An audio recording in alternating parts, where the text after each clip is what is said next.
स्वागत है आपका आपके अपने यूट्यूब चैनल एडवोकेट दीप लीगल हब में।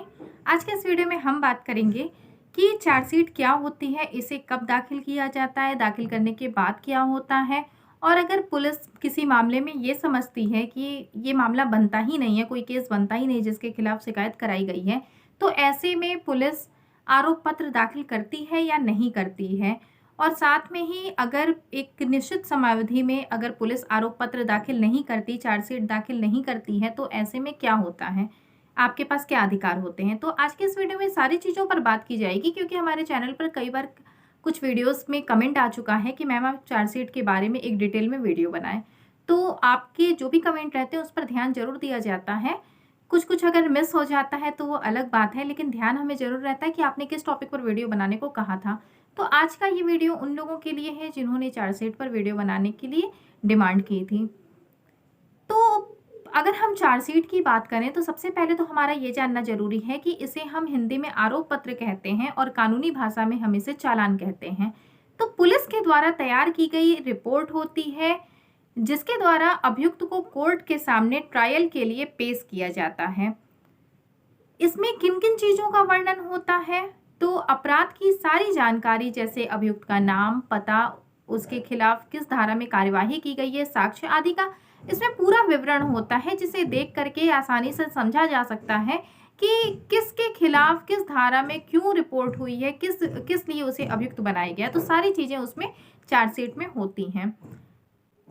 कई बार ऐसा होता है कि एफआईआर में कुछ अन्य धाराएं होती हैं जबकि चार्जशीट में कुछ अन्य होती हैं। ऐसा इसलिए क्योंकि चार्जशीट जब जांच अधिकारी के द्वारा जब जांच पूरी कर ली जाती है, इसके बाद फिर इसे दाखिल किया जाता है। तो अगर जांच अधिकारी को कुछ ऐसी धाराएं लगती हैं जिनका उस जो उसमें शिकायत की गई थी या जो एफआईआर दर्ज की गई, वो एफआईआर के वक्त तो उन धाराओं को लिखा गया था, लेकिन जांच के बाद पाया गया कि वे सारी जो भी उसके खिलाफ शिकायत थी वो शिकायत नहीं बनती या इसके खिलाफ किसी भी तरह का कोई भी सबूत नहीं मिल पाया है। तो ऐसे में पुलिस क्या करती है, जांच अधिकारी क्या करता है कि उन धाराओं को हटा देता है, या अगर कुछ ऐसी धाराएं होती हैं, एडिशनल कुछ अगर धाराएं होती हैं जो लगता है कि हाँ ये बनती हैं, तो उन्हें बढ़ा देता है। तो इस वजह से एफआईआर में कुछ अलग धाराएं होती हैं और चार्जशीट में कुछ अलग, ऐसा कभी कभी देखने में आता है। कब ये दाखिल होती है, तो जब भी कोई व्यक्ति पुलिस स्टेशन में जा करके किसी अन्य व्यक्ति के खिलाफ कोई प्राथमिकी दर्ज कराता है, मतलब कि कोई एफआईआर दर्ज कराता है, तो उसके बाद पुलिस के द्वारा एक जांच अधिकारी की नियुक्ति की जाती है जिन्हें हम आईओ कहते हैं, इन्वेस्टिगेशन ऑफिसर कहते हैं। अब देखिए, जो इन्वेस्टिगेशन ऑफिसर है इनका बहुत मेन रोल हो जाता है आपके केस में, क्योंकि सारी जांच जो है वो उन्होंने ही की है। इसी वजह से उनका बयान भी होता है, उनका जिरा होता है, क्रॉस एग्जामिनेशन होता है, सारी चीजें उनकी होती हैं।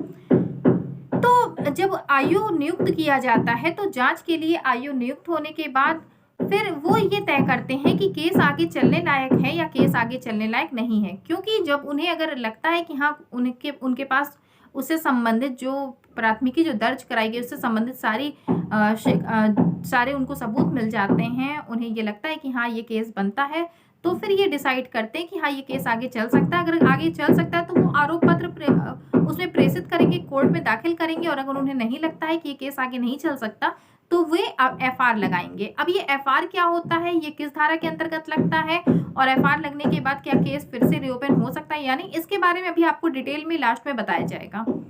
तो अगर लगता है कि हाँ आरोप तय होते हैं, आरोप कुछ बनते हैं, तो 173 सेक्शन 173 सीआरपीसी के तहत आरोप पत्र कोर्ट में दाखिल किया जाता है। अब ये जो आरोप पत्र है वो कितने दिन के अंदर दाखिल होगा, इसकी भी कुछ समयावधि होती है, क्योंकि हमारी जो कोर्ट होती है वो लिमिटेशन की बात करती है। तो अगर लिमिटेशन की बात करती है तो इसमें भी जाहिर सी बात है कहीं ना कहीं कुछ लिमिटेशन की बात तो आएगी ही। तो ये कितने दिनों के अंदर दाखिल होनी चाहिए, तो 60 या 90 दिन। कुछ मामलों में 60 दिन है, कुछ मामलों में 90 दिन है। तो 60 या 90 दिन के अंदर इसे दाखिल होना चाहिए। और अगर 60 या 90 दिन के अंदर ये नहीं दाखिल होती तो फिर आपके पास क्या अधिकार हैं। मान लीजिए कि पुलिस जो जांच अधिकारी थे उन्होंने अपनी जांच पूरी करने के बाद भी अभी तक चार्जशीट को दाखिल नहीं किया है। कई बार ऐसा देखा जाता है कि जो जांच चार्जशीट जो है वो बहुत ज़्यादा देर हो रहा है उसे पेश करने में। तो या तो उस जांच अधिकारी के पास इसके लिए जेन्युइन रीज़न होना चाहिए कि वो किस वजह से इतने दिनों के भीतर, इतने समयावधि के भीतर अपनी चालान को नहीं पेश कर पाई है। जेन्युइन रीजन होगा तो कोर्ट से बता करके कुछ और टाइम वो ले लेंगे। अगर उनके पास कोई जेन्युइन रीजन नहीं है तो इसमें आपका क्या अधिकार है, तो आपके पास अधिकार यहाँ हो जाता है सीआरपीसी की धारा 167 उपखंड 20 सेक्शन 167 सब क्लॉज 20 के तहत आप डिफॉल्ट बेल के हकदार हो जाते हैं। आप डिफॉल्ट बेल के हकदार हो जाते हैं अगर 90 दिनों के अंदर पुलिस ने जांच अधिकार जो आईओ हैं उन्होंने चार्जशीट को दाखिल नहीं किया है बिना किसी रीजन के, तो आप डिफॉल्ट बेल वहां से ले सकते हैं। इसके बाद फिर एक हमारा अभी पॉइंट जो बचा था कि एफआर, अभी हम आपसे इसके बारे में और भी बात करेंगे कि पेश होने के बाद जब चार्जशीट पेश हो जाती है तो इसके बाद क्या प्रोसेस होता है। तो इसके पहले हम बात कर लें कि एफआर अगर पुलिस लगा देती है, क्योंकि अभी हमने बात की कि अगर चार्जशीट अगर दाखिल हो जाती है तो अगर जो आईओ हैं उन्हें ये लगता है कि ये केस आगे नहीं चल सकता है, केस आगे नहीं बनता है, तो आईओ क्या करते हैं कि वे एफआर लगा देते हैं। अब ये जो एफआर लगती है वो सीआरपीसी की सेक्शन 169 के तहत लगती है। सीआरपीसी की धारा 169 में एफआर का वर्णन किया गया है, एफआर के बारे में बताया गया है। एफआर का मतलब होता है फॉल्स रिपोर्ट, मतलब ये मामला बनता ही नहीं, जिसके खिलाफ प्राथमिकी दर्ज कराई गई है उसके खिलाफ मामला नहीं बनता है।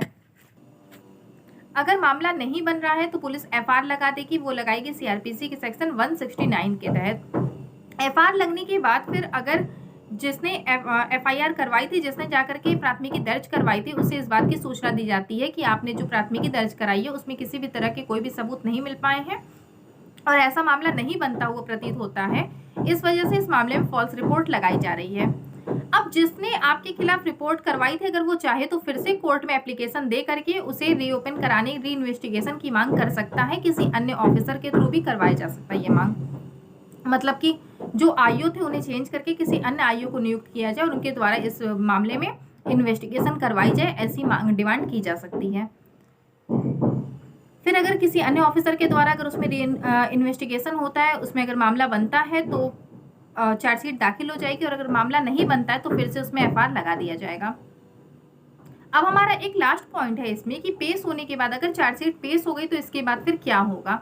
अगर जांच पूरी होने के बाद कोई सबूत नहीं मिले तो उसमें पुलिस वालों के द्वारा, जो जांच अधिकारी उनके द्वारा एफआर लगा दिया जाएगा और जो एफआर है 169 अगर सबूत मिलते हैं तो 173 सीआरपीसी की धारा 173 के तहत आरोप पत्र दाखिल किया जाएगा।